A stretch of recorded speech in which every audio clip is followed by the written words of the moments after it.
SIR में जैसा कि आप सब जानते हैं कि हमारा कार्य तो पूरा हो चुका है, लेकिन आखिरी का जो ये सप्ताह है इसको हमने मतदाता सूचियों का जो प्रारूप कालांतर में प्रकाशित होगा उससे पूर्व अधिकतम शुद्धता हम लाना चाह रहे हैं इसमें। इसी के प्रयास हमारे जारी हैं और अब आखिरी के 4 दिन 8, 9, 10 और 11 ये 4 दिन कल से बचे होंगे और हमारा ये प्रयास है कि हम मतदाता सूची का शुद्धिकरण बहुत व्यवस्थित रूप से और प्लानिंग के साथ करें।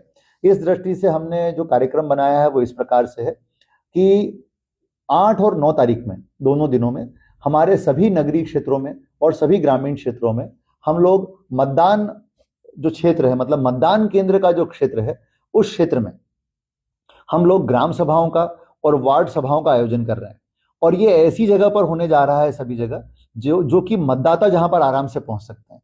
तो उन जगहों का चिन्हांकन ईआरओज और ईआरओज के द्वारा किया गया है और पंचायत एवं ग्रामीण विकास विभाग के सहयोग से और हमारे नगरीय निकायों के सहयोग से हम लोग वार्ड सभाओं और ग्राम सभाओं का आयोजन कर रहे हैं।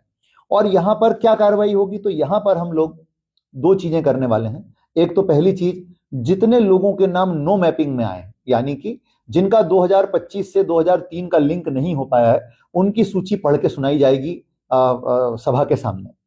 और दूसरी चीज, हम उसको शेयर करेंगे पूरा। और दूसरी चीज जो है, एएसडीआरओ यानी absent voter, shifted voter, dead voter, repeat voter और अदर वोटर, ये जो 5 श्रेणियां हैं, इस श्रेणी में जितने मतदाता अभी संभावित रूप से जिनके नाम आ रहे हैं वो पूरा वाचन लोगों के सामने किया जाएगा। और इसके वाचन के बाद इसका एक कार्यवाही विवरण बनाया जाएगा, इसके मिनट्स बनाए जाएंगे और वो मिनट्स भी हम पूरे रिकॉर्ड करेंगे। और ये पूरे मतदान केंद्रों के 1184 मतदान केंद्र हैं, इन सभी मतदान केंद्रों के लिए इसके कार्यवाही विवरण बनेंगे और मिनट्स बन करके और पूरे जारी होंगे, ताकि पूरी पारदर्शी प्रक्रिया के साथ ये कार्यवाही हो। मिनट्स कैसे बनने हैं इसके बारे में भी सभी को निर्देश कर दिया गया, उसका एक प्रारूप भी शेयर कर लिया गया है, जो कि हम लोगों ने सभी को दे दिया है।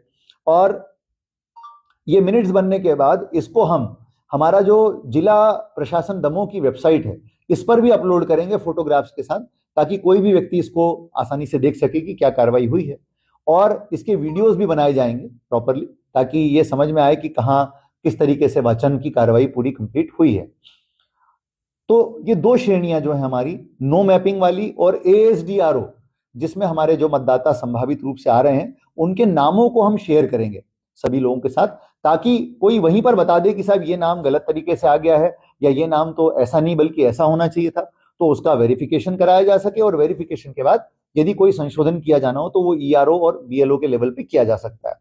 तो मतदाता सूचियों की शुद्धता को सुनिश्चित करने के लिए एक काम तो हम ये कर रहे हैं। दूसरा काम हम ये कर रहे हैं कि जो मैपिंग जिनकी ऑलरेडी हो चुकी है, वो जो पेपर हमारे पास पूरे गणना प्रपत्र आ रहे हैं, तो अब क्या होगा कि 10 और 11 तारीख को हमारे सारे गणना प्रपत्र वापस आना शुरू होंगे बीएलओ के माध्यम से।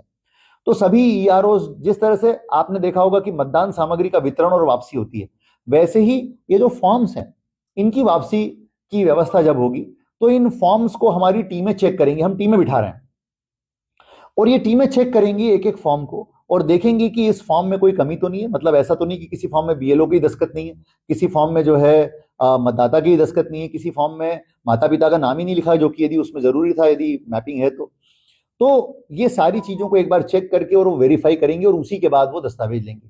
तो इस प्रकार मैपिंग जिनका हुआ है उनके बारे में भी हम वेरिफिकेशन कर लेंगे, एएसडीआर का भी वेरिफिकेशन हो जाएगा और नो मैपिंग का भी वेरिफिकेशन हो जाएगा। एक चीज हम और कर रहे हैं, जो आयोग के निर्देश हैं उसके अनुसार, कि जितना हमारा जो मैपिंग का डेटा आया है पूरा, जितने फॉर्म्स आए हैं उसका 10% सैंपल चेकिंग जो है हमारे बीएलओ सुपरवाइजर के द्वारा की जाएगी, 5% सैंपल चेकिंग एईआरओ के द्वारा की जाएगी और 2% सैंपल की चेकिंग ईआरओ के द्वारा की जाएगी। तो इसके बारे में भी हमने सबको निर्देशित कर दिया है। तो हमारी इस प्रकार से तैयारियां पूरी हैं। मैं आप सभी के माध्यम से हमारे ग्रामीण क्षेत्र के और नगरीय क्षेत्र के मतदाताओं से निवेदन करना चाहूंगा कि कृपया 8 और 9 तारीख को जब भी आपके मतदान केंद्र के निकटस्थ जगह पर इस प्रकार का जो है सभा आयोजित होती है, तो कृपया उस सभा में जरूर आप उपस्थित रहें। अधिक जानकारी के लिए आप अपने बीएलओ से भी संपर्क कर सकते हैं। इसकी हम आज से इसकी मुनादी भी सभी जगह करा रहे हैं, कल भी इसकी मुनादी की जाएगी। और ऐसी जगहों पर हम ये करेंगे जो कि आपके लिए आने में अधिक से अधिक सुविधाजनक हो। इसके बावजूद भी यदि किसी व्यक्ति को कोई शिकायत रह जाती है, कुछ रह जाता है, तो वो दमोह हेल्पलाइन पे हमसे कभी भी संपर्क कर सकता है। तो ये पूरी प्रक्रिया अगले 2-3 दिन के अंदर हम करेंगे, ताकि जब 11 तारीख को हमारा कार्य पूरा हो तो हम शुद्धता के साथ इस कार्य को पूरा संपन्न कर सकें। धन्यवाद।